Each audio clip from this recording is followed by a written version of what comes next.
The sound of the pen scratching across the paper still lives in my head, sharp and final, like something snapping in two, and I remember thinking, wow, this is it. This is how 10 years ends, not with a scream or a slap, but with a signature and a smirk. He signed first, slow and dramatic, like he was autographing a deal that made him rich. Then slid the papers toward me with a grin that said he'd already moved on. Yeah, that happened. And in that moment he thought I was the punchline, the dull chapter he couldn't wait to close. My name is Claire, and for most of my marriage people like him never really saw me. I was the quiet one, the supportive one, the woman who packed lunches, fixed resumes, edited emails late at night, and smiled politely at parties where I didn't belong. He used to say I was steady, and I thought that was a compliment.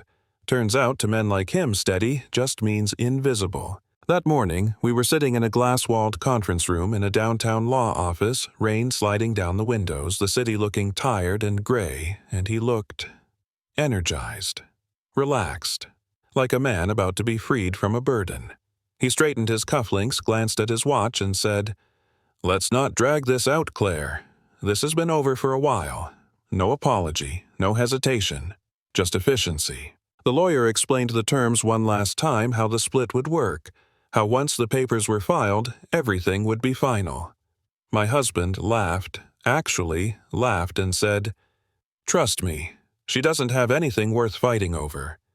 Then he looked right at me and added, "No offense, but you were never built for my world."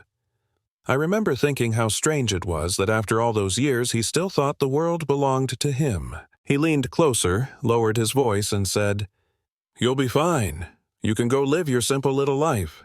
I need someone sharper, someone who can keep up." He didn't say her name, but I knew it, everyone did.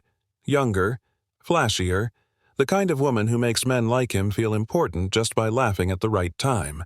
When he pushed the papers toward me, I asked one question, soft but clear. "Are you sure you want a clean break?" He rolled his eyes. Cleaner than clean. Sign it. So I did. No shaking hands, no tears. Just ink on paper. He grabbed the pages the second I lifted the pen. Signed his name like he was stamping approval on his future, stood up and said, "Finally. I feel 10 pounds lighter." That's when I told him to sit down. The room shifted. He didn't like that tone. He never heard it from me before. The lawyer opened another folder, one that hadn't been touched all morning, and explained that there was one more matter to address. My father's estate. My husband groaned, muttered something about wasting time, joked about old junk and medical bills, but because he was still legally my spouse when my father passed, he had to stay. Here's the thing. My father was the kind of man people underestimate. Lived quietly, dressed simply, never talked about money. My husband thought he was nothing. He never asked questions, never cared about the life my father had before the small house, before the quiet routines. He saw what he wanted to see, and that blind spot would undo him. As the lawyer began to read, my husband tapped his foot already mentally somewhere else. When the lawyer mentioned land, several thousand acres. My husband paused, annoyed but not worried. When he mentioned investments, real investments, he scoffed. Then the number was read out loud. Tens of millions. The air left the room. My husband whispered, "That's impossible." The lawyer calmly explained who my father really was, what he had built, what he had patented, how he'd chosen a small life on purpose. I watched my husband's face change color, draining confidence, cracking. He looked at me and said, "You knew." I told him the truth. I knew my father was comfortable. I didn't know the numbers. He never talked about money.